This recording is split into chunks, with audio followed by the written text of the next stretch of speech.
Olá, louvado seja nosso Senhor Jesus Cristo, para sempre seja louvado, glória ao Pai, ao Filho e ao Espírito Santo, como era no princípio, agora e sempre. Amém. Queridos irmãos e irmãs, paroquianos da nossa paróquia, Nossa Senhora da Abadia, Diocese de Cristalândia, graça e paz, unidos na fé, nesse dia 7 de junho de 2024, nesta sexta-feira, nós celebramos o Sagrado Coração de Jesus, pedindo a Deus que abençoe e ilumine a todos nós. E o evangelho que nós temos de hoje é tirado de João, capítulo 19, versículos de 31 a 37. O Senhor esteja convosco, Ele está no meio de nós. Proclamação do evangelho de Jesus Cristo, segundo João. Glória a vós, Senhor. Era o dia da preparação para a Páscoa. Os judeus queriam evitar que os corpos ficassem na cruz durante o sábado, porque aquele sábado era dia de festa solene. Então pediram a Pilatos que mandasse quebrar as pernas aos crucificados e os tirassem da cruz. Os soldados foram e quebraram as pernas de um e depois do outro, e foram crucificados com Jesus. Ao se aproximar de Jesus e vendo que já estava morto, não lhe quebraram as pernas, mas um soldado abriu-lhe o lado com a lança e jogou, e logo saiu sangue e água. Aquele que viu dá testemunho, o seu testemunho é verdadeiro, e ele sabe que fala a verdade, para que vós também acrediteis. Isso aconteceu para que se cumprisse a escritura que diz: não quebraram nenhum dos seus ossos. E a outra escritura ainda diz: olharam para ele que transpassaram. Palavra da salvação. Glória a vós, Senhor. A morte sempre é um desafio, uma angústia, um medo. Ela nos dá temor e tremor, né? A morte é sempre algo que nos faz pensar na vida. Já que a gente vai morrer e a gente quer viver, a gente caminha para esse encontro, para essa realidade, para esse momento, mas a gente não quer deixar de viver. A gente vai tentando viver uma vida de tal modo que, movidos pela fé no reinado de Deus, na vida eterna, a gente ultrapasse esse momento do último suspiro e encontremos vida após a morte. E levando conosco a nossa história, levando conosco o nosso esforço, a nossa dedicação, o nosso testemunho de fé, as lutas, os fracassos, as derrotas, as tristezas, as alegrias de estar aqui nesse mundo, de viver aqui, de estar presente nessa realidade histórica, nesse período histórico. Cada um de nós tem o seu espaço, cada um de nós tem o seu olhar, o seu mundo, a sua realidade, e é dentro desse mundo nosso, que faz parte de um mundo maior, que nós buscamos o mundo de Deus. O evangelho que nós temos hoje é o Sagrado Coração de Jesus, uma festa importante para nós. Fazemos memória do evangelho de João, da morte de Jesus. Jesus morto no mesmo horário. Jesus morre no mesmo horário que os cordeiros são imolados para a Páscoa no sábado. Então, 3 da tarde era o horário que os cordeiros eram sacrificados em preparação para celebrar a Páscoa do dia seguinte. Então João começa a mostrar o verdadeiro cordeiro imolado e Jesus crucificado. Esse é o verdadeiro cordeiro imolado. A crucificação era a condenação dada pelo Império Romano àqueles que ameaçavam o Império. E era comum deixar os corpos apodrecerem na cruz para servir de exemplo para as pessoas que queriam ameaçar o Império Romano.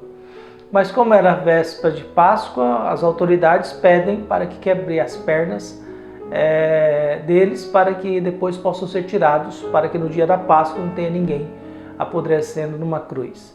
Eles quebram as pernas dos dois, mas ao ver Jesus já estava morto. Jesus parte primeiro, morre primeiro do que os outros dois que estavam ao lado dele. João não diz que são ladrões, somente os sinóticos diz. Mas tem 2 crucificados ali ao lado de Jesus. Um é perdoado, o outro não, segundo os sinóticos. Jesus não tem nenhum osso quebrado, porque um cordeiro com osso quebrado não poderia ser sacrificado. Um cordeiro doente, machucado, ferido ou com osso quebrado não poderia ser sacrificado. Então o verdadeiro cordeiro é Jesus, que dá a vida antes dos seus, que vai à frente. Eu sou o caminho para a vida, sou o caminho, a verdade e a vida. Mas mesmo assim, esse soldado transpassa. E ao transpassar sai sangue e água. O sangue tirado do corpo acaba a vida. A gente só tem vida enquanto tem sangue no corpo. Se você tirar o seu sangue, você morre. Entendeu? Você morre. Quando a gente está anêmico é porque o sangue não está o suficiente. A água é o Espírito Santo, é o batismo. Lembramos que o Espírito pairava sobre as águas. E é na água que tem vida. Então nós estamos falando do sangue que mantém o corpo vivo e a água que é vida. Ele entrega isso. Sai sangue, Jesus entrega a vida. Sai o martírio, sai o batismo. São todos simbolismos importantes para cada um de nós. Jesus dá a vida para nos salvar. Talvez é complicado a gente entender isso, porque se não fosse esse processo da crucificação, morte e ressurreição de Jesus, o ressuscitado não teria aparecido. E Jesus não ressuscitando, nós não estaríamos aqui. Então Jesus, no Evangelho de João, é alguém que dá a vida.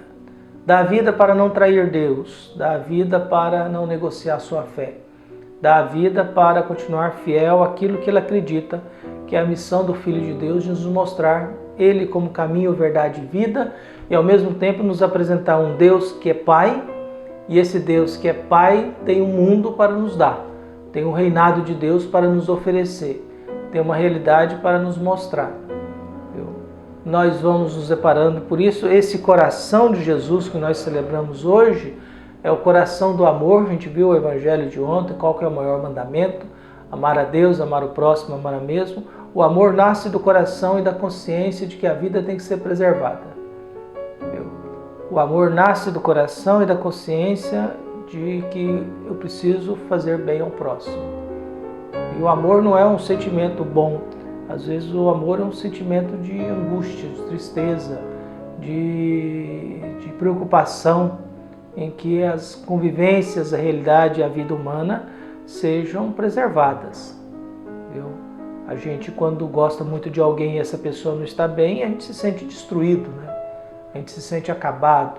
Quando a gente gosta muito de alguém e essa pessoa não está em paz, a gente se sente destruído, porque a gente ama essa pessoa, a gente quer bem ela, seja lá quem for, seja lá qual é, mas a preocupação com a pessoa querida é um gesto de amor que a gente quer de tudo fazer para que essa pessoa preserve e permaneça viva no nosso meio. É aquilo que a gente nunca entende, né? O amor de mãe, né? Amor de mãe às vezes é uma coisa irritante, né? Porque mãe faz cada coisa pelo filho que isso te deixa profundamente irritado. Mas elas não sabem o que é, mas elas não conseguem se comportar diferente. Elas não dão conta de se comportar diferente. A luta dos pais em educar seus filhos, com a ideia equivocada que o filho que tem tudo está resolvido, não é verdade isso. Filho que tem tudo fica enfraquecido porque não aprende a lutar para ter as coisas. Não aprende a lutar para ter as coisas. Quando você vê um monte de criança pobres, eles lutam para se virar. Eles se viram. Quando você tem um monte de filhinhos Nutella, não, os pais têm que fazer tudo por eles. Tem que fazer tudo por eles. Por isso nós buscamos hoje esse coração de Jesus e olhando para o nosso coração. Às vezes o nosso coração não está bem por causa das preocupações, dos desafios, das situações em que nós enfrentamos. Às vezes a gente não consegue fazer aquilo que devemos fazer, mas a gente tem que pedir que o coração de Jesus esteja presente no nosso meio. Que Jesus nos ensine a entregar a vida também para o bem do próximo, para o bem do mundo que nós vivemos, para dizer que Jesus está por aí e Ele está querendo nos encontrar e nos encontra para nos ajudar a fazer com que aquilo que a gente deseja e luta dê certo, aquilo que a gente quer dê certo. Por isso que nós possamos pedir a Deus muita paz, esperança, saúde, iluminar a nossa vida e nos fortalecer, guiados pela força do Espírito Santo, nunca deixar de rezar e olhando para o Sagrado Coração de Jesus, pedir a Jesus que nos dê um coração também, bom, capaz de amar e perdoar sempre, para encontrarmos forças para enfrentar as dificuldades da vida, para melhorar o nosso senso crítico, para descobrir o que a gente vive e como devemos viver a única vida que nós temos. Que Deus ilumine e abençoe a todos. Um abraço e até mais.